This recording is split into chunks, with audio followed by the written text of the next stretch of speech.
I got to hear about what you think about this move that Scout Comics made, Nick. We're talking comic tags. That's right. For those of you who don't know, in the mystery mail, call Comictom101.com to join.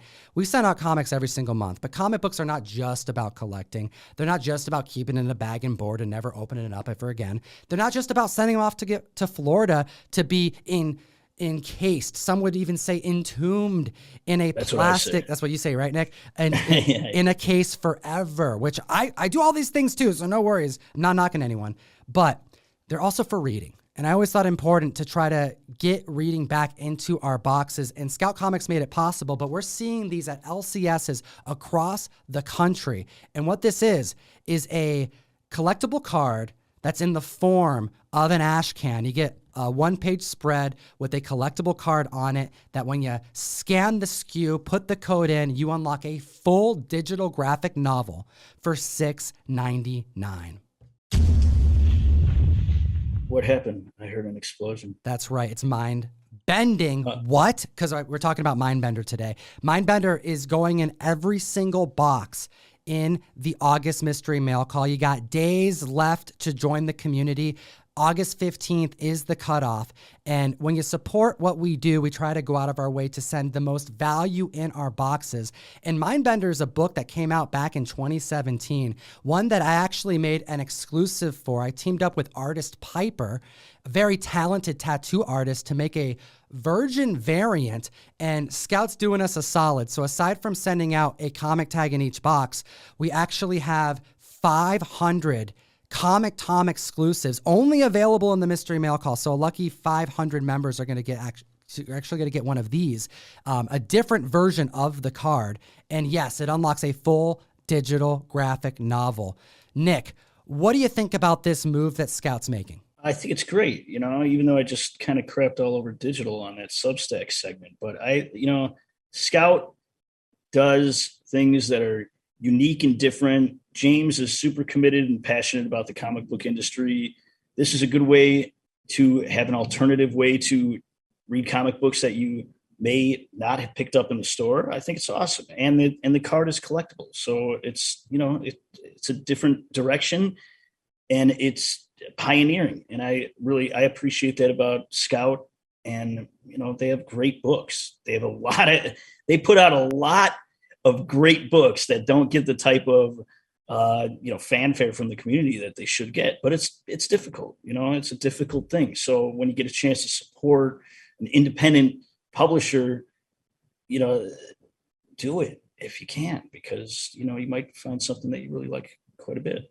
Well, Mindbender is definitely a comic book that I think every one of our members are going to enjoy because it's got a superhero vibe. It has mutant, X-Men types of inspiration that went behind the writing, and it's a mystery. It's one of those books where you read issue 1 and you're like, I have no idea where they're going with this, and that's the kind of books I like, I was just thinking about Nice House on the Lake. You get halfway through that book, you put it down, go, damn, this is why I love comic books. Mindbender follows a kid who's 7 years old who spontaneously combusts and kills his parents. He ends up going into a psychiatric hospital for 17 years, doesn't speak a word, and then his powers emerge, and the shrink that's there to figure out what's wrong with him is there to deal with him when he escapes. Comic fam, I'm really excited for you to get your hands on this. Comictom101.com to join the mystery mail call. Support Scout Comics, one of the best independent comic book publishing companies since Image. That's right, I said it and I believe it. All right, next on this list, Nick, is something that you weren't really a part of. You were like, why do you want to talk about this? But this is something that came up on the podcast a couple weeks prior, on a prior podcast with Fire Guy Ryan. And I'm going to have to tell you a little bit of a story. And for anyone who's joining us today, I got to catch you up on this. Billy's joining us today. It's storming out here pretty bad, so I think he got a little nervous. So he's just kind of like looking for comfort. And it's okay. Everything's going to be okay, buddy. Oh my gosh, I love how many comic book peeps are cat. We got a lot of cat. I know, it's so.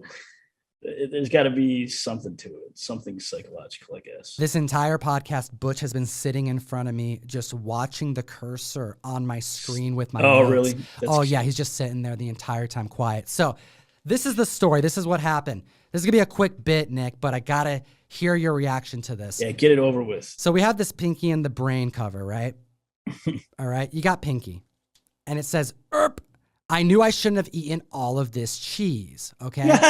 And he's grabbing his stomach, right? And I thought this hilarious because I looked it up and it happens to be like a $10, $15 book. Surprised that it was an homage to Demi Moore in the Vanity Fair article that was written about her, where she is pregnant, looking beautiful. You know, she's glowing on the cover. And I was surprised that they made an homage to it. And then I was 25 years ago, wasn't it? It was 25 years ago.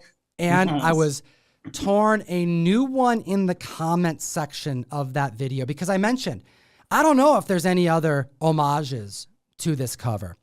And of course, Comic Fam, of course I have seen the She-Hulk homage. We're talking about the Sensational She-Hulk issue number 34, the beach ball cover. And it didn't connect, Nick. It didn't connect, but this is why this story is kind of funny. Out there. So this is what happened, Nick. So let me take you back to where I was when I discovered this Pinky and the Brain cover. I found out that it was an homage to the Demi Moore Vanity Fair cover. So I thought it fun to post it on my Instagram story. And I wanted to show the difference, right? All right, take a look at the Vanity Fair magazine cover, click the button, and then I would post this Pinky and the Brain cover. You can go back and forth, right? Wow, Pinky and the Brain did an homage to this book. I didn't know that happened. I thought some people would find it interesting. Here's the thing. I got distracted and I forgot to post the Pinky and the Brain cover. A day goes by. I'm going through my story, just trying to remember, like, hey, how did it perform? Did anything double post? Instagram gets a little weird sometimes, and I'm going through. Hey, check out the trending video. Hey, shout out to Rach Theo. Hey, the Golden Age Guru, look at what he's doing. Comic Fam members tagging me in their comic finds. And then Vanity Fair, Demi Moore on the cover.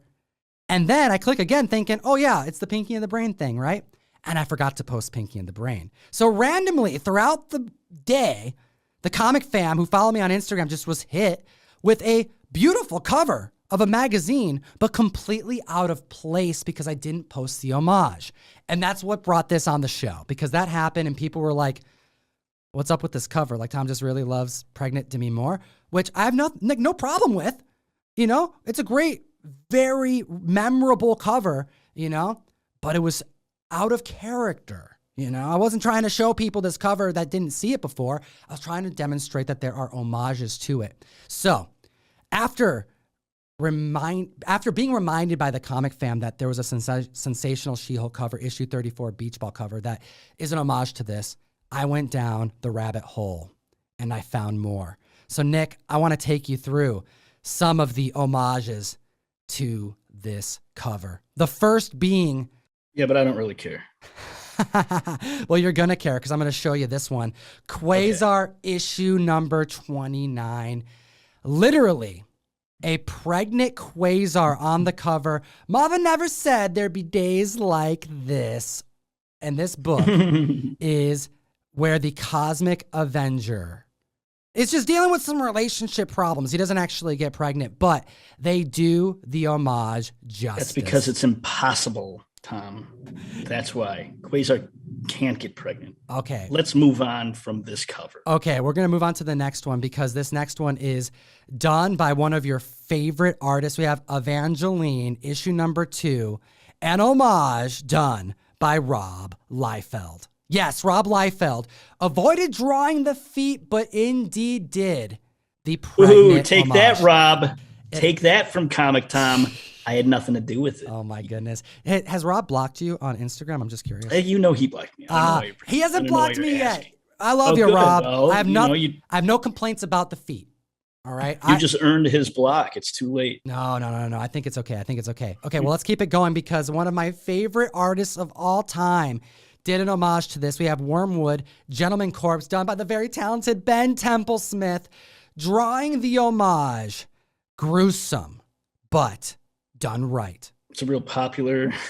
I mean, this is 25 years later, and this cover is still resonating with Comic Tom. I don't know about anybody else, but I got to hear from the community what you think about this homage track, because we also have Judge Dredd the magazine getting an homage. And it's another Quasar type of homage where we have a gentleman on the cover holding his gut, but presumably pregnant. What do you think about this, Nick? I think I'm ready to move on. Oh my gosh. Comic fam, are you ready to move on? Well, we're going to give you one more here. We have One-Fisted Tales. We have someone who looks like Tank Girl, but is not. Issue number 5, getting the treatment that so many more characters need to get. The Demi Moore homage lives on 20 plus years later.